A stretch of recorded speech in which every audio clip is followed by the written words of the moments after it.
Princess, nandiyan na yung asawa mo at sinundo ka na. Nakangiting sabi ng isa sa mga teller ng bangko.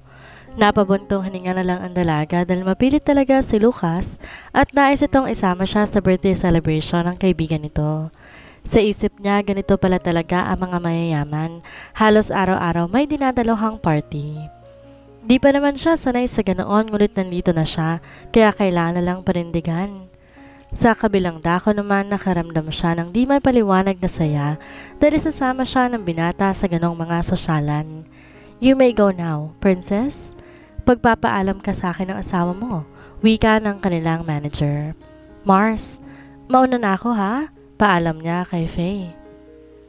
Ngumiti lang kanyang kaibigan at nag-thumbs up pa ito. Lumabas na siya ng bangko at nakita niyang nakatayo habang nakasandal sa kotse si Lucas. Na makita siya nito, agad siya na tong pinagbuksan ng pintuan. Ayaw niyang magbukas ng usapan kaya tumahimik na lang siya habang ginagala ang kanyang paningin sa labas ng bintana. Gaya ng sinabi ni Lucas, dumaan muna sila sa mall para bumili na isusuot niya. Di nga niya maisip kung bakit kailangan pang bumili ng bago, gayon marami naman siyang mga damit. Total at isang beses lang naman gagamitin. Sa isip niya, sa bagay, mayaman naman to. Kaya kahit ilang damit pa ang bibilhin, hindi pa rin mauubos ang pera nito.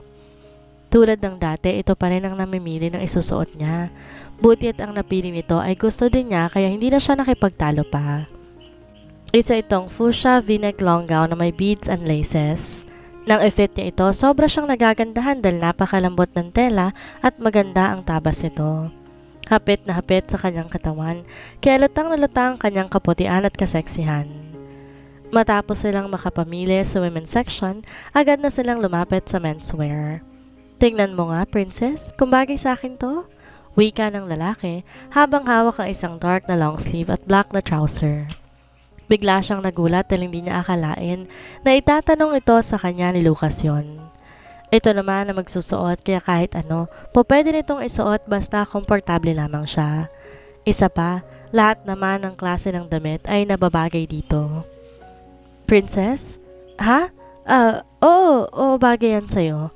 Mabilis sa sagot ng dalaga. Pagkatapos ito sa mall, dumaan sila sa salon para sa makeover niya. Gaya ng dati, si Georgia pa rin ang nag-aayos sa kanya. Nakaupo lang si Lucas sa sofa bed habang iniintay nitong matapos ang pag-aayos sa kanya. Medyo na-conscious nga siya dahil nakakita niya sa malaking salamin na nakatingin sa kanya ang lalaki. Pagkaraan ay ilang sandali, natapos na rin ang kanyang makeover. Pumasok siya sa dressing room ng salon para magbihis at nang lumabas siya, napawaw bigla ang baklang si Georgia. Diyos ko po ma'am, ang ganda-ganda niyo po talaga. Nag-angat naman ang tingin si Lucas at nababasa ni Princess sa mga mata nito ang labis na paghanga. Dahil dito, kumabog bigla ang dibdib niya. Sir Lucas, ang ganda po ng asawa ninyo. Muling bulalas ng bakla. Thank you, Georgia. The best ka talaga. Komplimento ng lalaki. Pagkatapos, tumayo din para magbihis sa dressing room. At nang lumabas ito, Sir, ang gwapo niyo po talaga. Bagay na bagay talaga kayo ni Ma'am Princess. Buong paghangang sambit ng bakla. Huwag mo na akong bulahin, Georgia. Matagal ko nang alam yan. Nakangiting tugon ni Lucas. Maya-maya ay nagpaalam na sila at lumabas na ng salon. Lucas, salamat naman at pumunta ka. Wika ni Shasha at kinawit ito ang kamay sa braso ng lalaki. Siyempre naman, alam mo namang di kita kayang tiisin di ba? Happy birthday siya. Masuyong tugon ng lalaki sabay halik nito sa pisngi ng dalaga. Oo nga pala, this is my wife, Princess de la Cruz. Pagpapakilala nito. Hi! Sa wakas, nakilala ko na rin ang asawa ng lalaking mahal na mahal ko. Nakangiting sambit ni Shasha. Hi! Happy birthday! Bati ni Princess. Hindi niya alam kung bakit may kung anong kumirot sa puso niya dahil doon sa sinabi ng kaibigan ni Lucas na lalaking mahal na mahal niya. Ano kaya ang ibig sabihin noon? Tanong ng kanyang isip. Nakarelasyon na ba ito dati ng lalaki? Giniya sila doon sa mesang nakalaan para sa kanila. Habang nakaupo si Princess, ramdam niya na out of place siya, lalo na nang dumating si Logan at ang girlfriend nitong si Carla. Masaya silang nagkukwentuhan samantalang siya nakaupo lang sa gilid dahil feeling niya na out of place siya. Pagkaraan ng ilang minuto, nagsimula na rin ang party. Napakabongga ng celebration mula sa venue, arrangement ng mga tables and chairs, pagkain at mga wine. Halatang mayaman din ang birthday celebrant, kaya halos lahat ng mga naroon ay nabibilang din sa upper class. Okay ka lang ba? Tanong sa kanya ni Lucas. Tumango lang siya dahil ayaw niya namang sabihin kung ano ang kanyang totoong nararamdaman. At nang tumugtong ang isang malamyos na musika, ay bigla silang nilapitan ni Sasha at kaagad nilang itong hinila ang kamay ng lalaki. Princess, hiramin ko muna ang asawa mo ha, isasoli ko na lang mamaya. Nakangiting sabi ng babae, tsaka muli na namang ikinawit nito ang kanyang kamay sa braso ni Lucas. Naiwang mag-isa si Princess sa upuan at masamang masama ang kanyang loob. Lalo na nung makita niya na halos magkalapit na si Lucas at ang kaibigan nito. Nagtatawanan ang mga ito habang nagsasayaw at kitang-kita niya kung gaano kasaya ang lalaki. Hindi niya maintindihan kung bakit siya nasasaktan. At kahit pilit niyang sabihin sa sariling magkaibigan lang mga ito, ngunit patuloy pa rin sa pagkirot ang puso niya. Naiinis siyang bigla. Sana hindi na lang siya sumama kay Lucas. Biglang nangilid ang luha niya sa kanyang mga mata. Mabuti na lang at may lumapit sa kanya at kinausap siya nito. Hi, mag-iisa ka yata dito. By the way, my name is Adrian Reyes. Kaibigan ko si Sasha.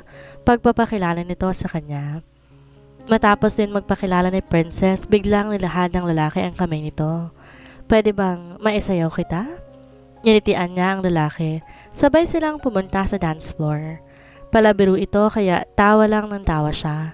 Habang nagkukwento si Adrian, ngunit sa tingin niya, nakainom ang lalaki dahil nangangamoy alak ito. May asawa ka na ba, Princess? Seryosong tanong nito. Saglit na natahimik siya at hindi nakasagot. Di rin kasi niya alam kung anong isasagot niya. Titig na titig ang lalaki sa kanya at nang hapitin nito, ang bewang niya ay agad niyang napagtanto na attracted sa kanya ang lalaki. You are so beautiful, Princess. Usal nito habang nihigpitan ang paghawak nito sa kanyang bewang. Pwede bang bumalik na tayo sa upuan, Adrian? Wika niya rito dahil parang nararamdaman na niya kakaiba ang mga ikinikilos ng lalaki. Namumungay ang mga mata nito habang nakatingin to sa kanya. Muli siyang hinapit nito at akmang hahalikan na biglang tumama sa pisngi nito ang isang malakas sa suntok. Don't you dare touch my wife, you shit asshole! Galit na sigaw ni Lucas at hinila nito ang kamay ng dalaga. Nagkaroon ng sandaling komosyon sa loob. Mabuti na lang at agad ding naresolba ng mga gwardya na nagbabantay sa party venue ang nangyayari at pinaalis agad si Adrian. Siya, I think we have to go now.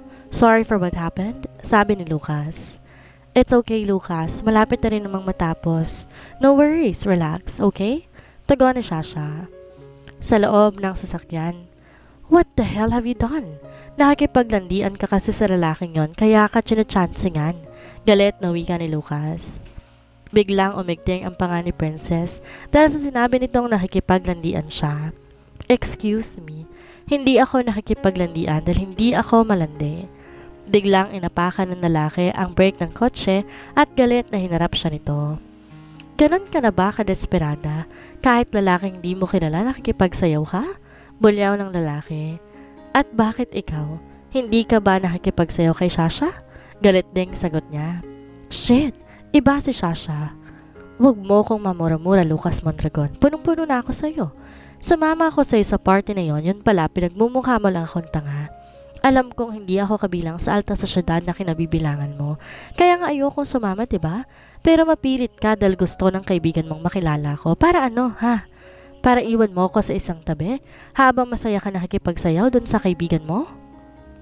Kaya ka naghahanap din ng makakasayaw, ganun ba? Napaka-desperado mo at dun pa talaga sa lalaking bastos. Kamuntikan ka nang halikan nun eh. At isang malakas sa sampal ang tumama sa pisngi ng binata. Bumuhos ang matinding emosyon at ang mga luha na kanina pa gustong kumawala ay tuluyan ang nalaglag. Wala kang karapatan na pagsabihan ako ng ganyan. Humahagulhol na wika ni Princess. Ano ngayon kung halikan niya ako? Anong pakialam mo? Mas lalo pang sumiklab ang galit na nararamdaman ni Lucas dahil sa sinabi ng dalaga. Anong pakialam ko? Baka nakakalimutan mo, asawa kita. At sa paningin ng lahat ng tao, kaya don't dare giving a mess to my name. Sobrang nasaktan si Princess sa sinabi ng lalaki. Sobrang sakit at hindi niya na makakaya pa. Sinubukan niyang buksan ang pinto, ngunit agad din siyang napigilan ng binata. Pagkatapos ay mabilis na pinaharurot nito ang sasakyan. Ibaba mo ako. Uuwi na ako sa apartment. Ayoko nang makasama ka. Ayoko nang ituloy ang kontrata. Ngunit nanatiling bingilang ang lalaki at patuloy ito sa pagmamaneho. Hanggang sa makarating sila sa mansyon. Naunang bumaba si Princess at pumasok sa loob, tsaka nagmamadaling umakyat sa ikalawang palapag. Di na nga niya pinansin pa ang pagbati ni Aling Marta dahil umiyak siya at di niya kaya makipag-usap kahit kanino. Pabagsak niyang sinara ang pinto ng silid at pasalampak na dumapa sa kama. Hinubad niya ang kanyang sandals at pinagbabato ito sa isang sulok habang patuloy pa rin sa pag-iyak. Ayoko na, Lucas. Ayoko na. Usal niya sa kanyang sarili. Princess woke up in the morning with a heavy heart. Hindi niya alam kung anong oras siya nakatulog kagabi dahil ang uli niyang naalala ay umiyak lang siya na umiyak habang nakadapa sa kama. Hindi niya na magawa pa makapagpalit ng damit dahil diretso na siya sa malampak sa higaan. Mabigat ang loob niya at parang wala siyang ganang pumasok sa trabaho. Pero kailangan niyang bumangon at nang makaalis na rin siya sa pamamahay ni Lucas. Bumalik pa siya sa higaan, kinuhang tuwalya at saka pumasok ng banyo. Habang sinasabon niya ang kanyang katawan, bigla na namang sumagi sa isipan niya ang nangyari kagabi. Masamang-masama talaga ang loob niya sa lalaki dahil hindi niya akalaing pagsasabihan siya nitong desperada. Muli na namang nangilid ang luha sa kanyang mga mata. Nagiging emosyonal na talaga siya. Bakit nga ba siya labis na nasasaktan sa pagtatalo nilang dalawa ni Lucas? Pagkatapos yung maligo, nagmamadali na siyang nagbihis dahil ayaw niyang maabutan siya ng lalaki. Ayaw niyang makita ang pamumukha nito dahil kailangan na agad siyang makaalis ng mansyon. Nagmamadali siyang bumaba ng hagdan, tinungo ang malaking pintuan ng bahay. Akala niya wala nang makakapansin sa kanya, ngunit nang buksan niya na ang gate, tinawag siya ni Aling Marta. Ma'am, aalis na po ba kayo? Hindi na po ba kayo kakain? Tanong nito. Hindi na po, manang. Doon na lang ako kakain sa karinderya malapit sa pinagtatrabahuhan ko. Mahinahong sagot niya at saka nagpatuloy sa paglabas. Pasado alas 8 pa naman, kaya hindi pa siya mahuhuli sa trabaho kahit mag-commute lang siya. Buti na lang agad siyang nakasakay ng taxi at hindi siya natagalan sa paghihintay.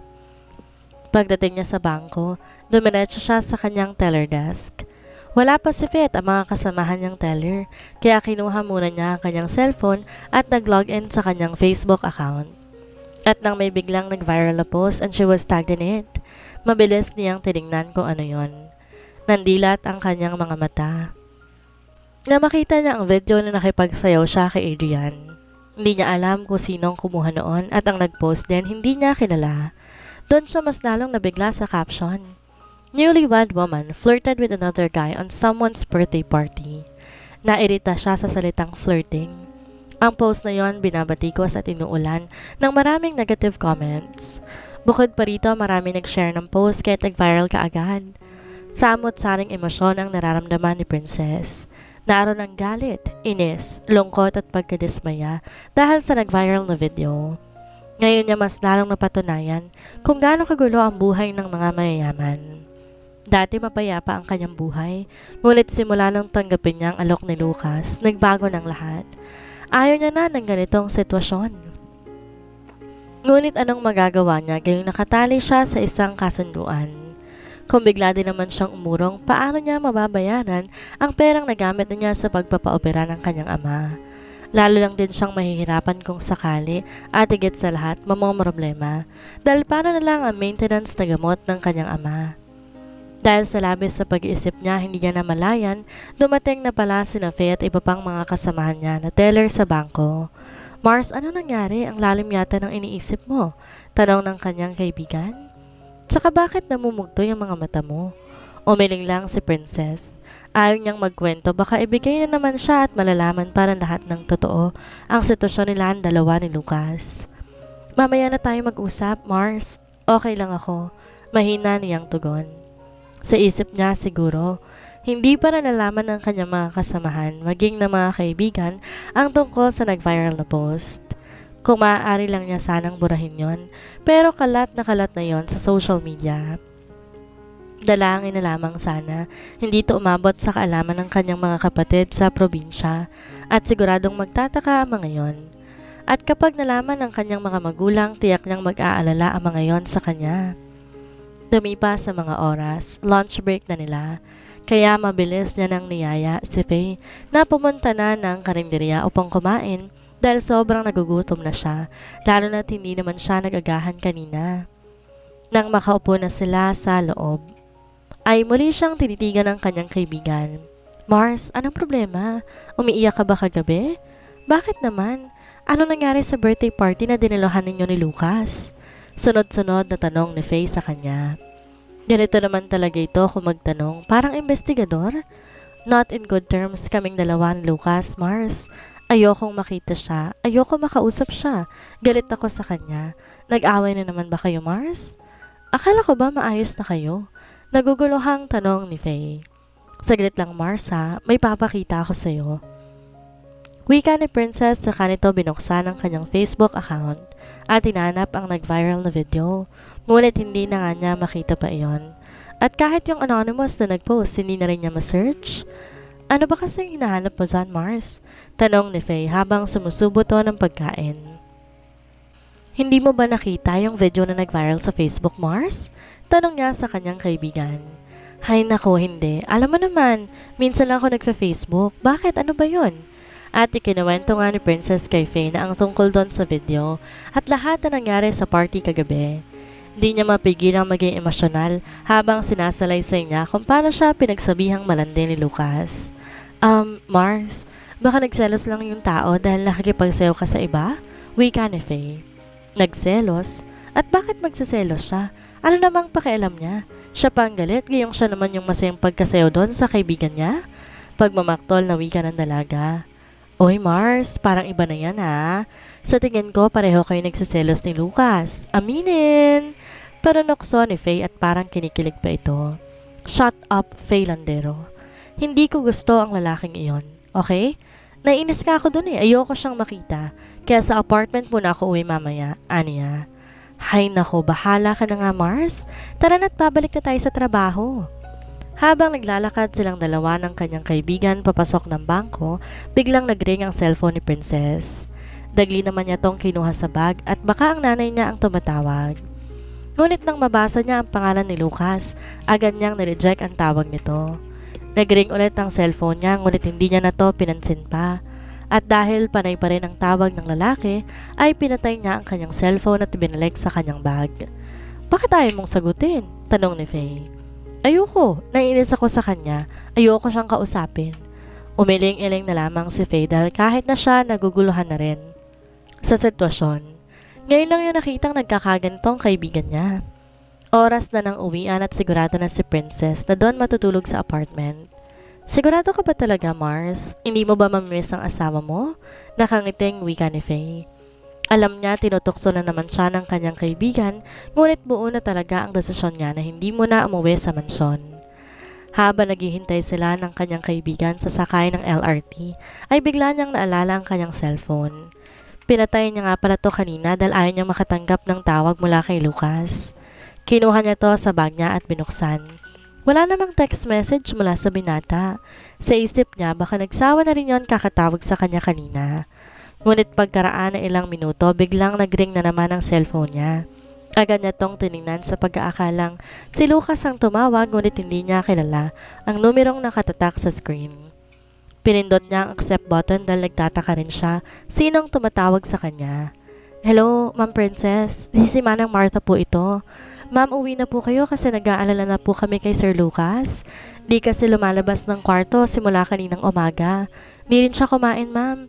Natatakot lang ako baka matulad siya noon na pinabayaan ang sarili niya sa pag-iwan sa kanya ni Ma'am Colleen. Kayo naman po ang asawa niya kaya siguro po may magagawa kayo. Nag-aalalang wika ni Aling Martha. Di alam ni Princess kung bakit may number ang mayordoma sa kanya. Pero siguro nga nagtanong siya noon kay Lucas. Napabuntong hininga siya at hindi niya alam kung ano nga bang sasabihin niya.